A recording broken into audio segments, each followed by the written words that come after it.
आपल्या आईची आई हो, तिचा तिच्या नातवंडावरती वेगळा जीव असते. तसंच काहीतरी माझ्या आजीचं सुद्धा आहे बरं का. आम्ही खूप आता मोठे झालो त्याच्यामुळे सगळे लांब लांब आहोत, पण तरीही तिच्याशी फोनवर बोलल्यावर, तिच्याशी काहीतरी गप्पा-टप्पा मारल्यावर एक वेगळा जीवाला आनंद होतो. लहानपणीचं आमचं कसं होतं माहिती आहे का, सुट्ट्या लागल्या की पहिलं आजोळ गाठायचं असं होतं.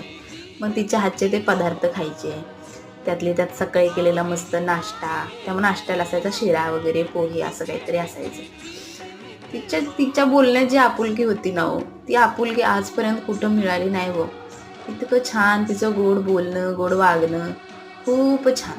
अगदी देव माणसासारखी माझी आजी आहे बरं काय. अजून पण तिच्याशी बोललं ना अहो, खूप मनाला समाधान मिळतं. तर माझी आजी पण आहे ना असाच मस्त शिरा बनवायचा. शिरा बनवता बनवता तुम्हाला तिची गोष्ट मी सांगितली. तर चला आता शिरा तयार झाला, तुम्ही पण या. आपल्या आईची आई हो, तिचा तिच्या नातवंड